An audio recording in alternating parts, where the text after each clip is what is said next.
These accounts reveal that some boundaries exist not to separate, but to connect.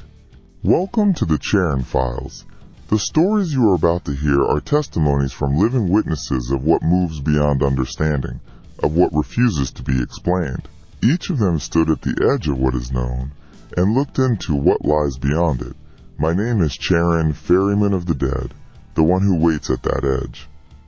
What follows is what they brought back. May they prepare you for your own future encounters. I was on a 10-mile hike on Christmas Day through southeastern New Mexico, a region one had never visited. After finding a safe route down into a river valley, I began to have a severe allergic reaction to a plant that was down there that I had never been exposed to before.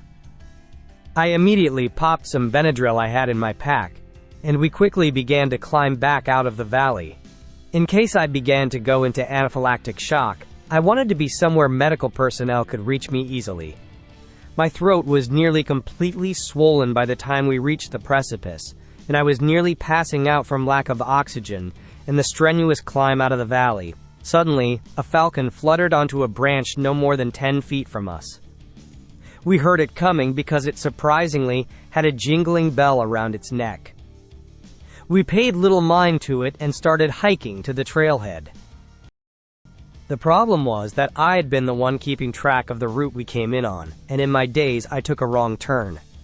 It was beginning to feel like I had little time to make that kind of mistake as my throat began to close. As that began to dawn on me, this falcon flies right back up to us and flaps its wings and hops around on the branch. I don't know why, but my brain told me to follow that falcon. As soon as we did, it fluttered from tree to tree and acted distressed if we were lingering too long. Long story short, this falcon brought us right back to our car very quickly and then flew off immediately after.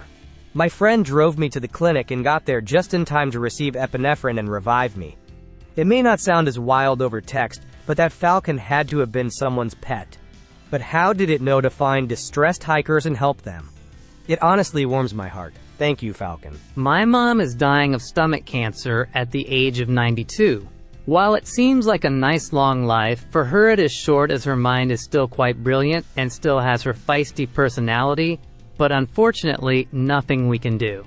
She has been a devout religious person in a religion that believes when you die, you sleep until Jesus returns, establishes his 1,000-year reign on earth, and you are resurrected during that time. However, lately she said she felt my father in bed with her, and recently that he was sitting down next to her. The bed one was poignant because for years we lived in a small house where they slept on a pull-out couch. But once they retired, they moved south and bought a place with 3 proper bedrooms. So they relished their afternoon naps together. My family, most in the same religion, say she is just hallucinating and won't begin to entertain the thought that it could really be my father. It must be hallucinations or demons. Incidentally, I found out today that when my father was passing, toward the end he would have conversations with people he knew. Siblings pass this off as hallucinations as well. I do hope it is actually a sign that they live on, and that my father will help my mom cross over. They are both just the most amazing people, and nothing would bring me more joy than to know that they will be together again. So I really hope the afterlife is real. I've been informed that she's lost a tremendous amount of weight. I'm going to see her next week. She's still lucid. If she brings up seeing my dad, I'll encourage her to talk about it, maybe look forward to seeing my dad. My sister sent pictures of round lights that appeared outside my mom's house. Started as 1, then over time multiplied. Lasted for 3 days. At times, she said their glows intensified. My sister and I talked quite a while today. It goes against her religious beliefs, but she entertained the thought that these were visitations. She said also that you couldn't see them with the unaided eye, but they would show up on the video. I feel so sad for my mom. Her speech is slurring, and memory and cognition deteriorating. I do hope they, and the lights, are waiting for her. I've had sleep paralysis well over 1,000 times, and this is my experience. Sleep paralysis is only scary because you're scared, you feed it fear, and it becomes worse. But it's all because of your fear. Sleep paralysis is there for your protection, It's your guardian angel against self-inflicted harm caused by acting out your dreams. When the fear is gone, it turns into a wonderful experience of joy and a great launching pad into lucid dreams. Sleep paralysis is a blessing in disguise. The fear is a challenge you need to deal, and when you overcome it, you'll have grown as a person and one ironaut. Conquer the fear, take control over your sleep paralysis, and travel to dream worlds. Well, first, what do I do when sleep paralysis happens?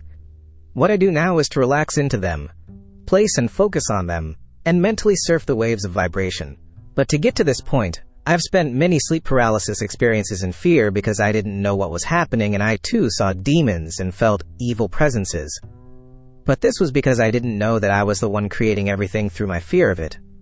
Nothing scary you experience is real, it's all a manifestation of your emotions.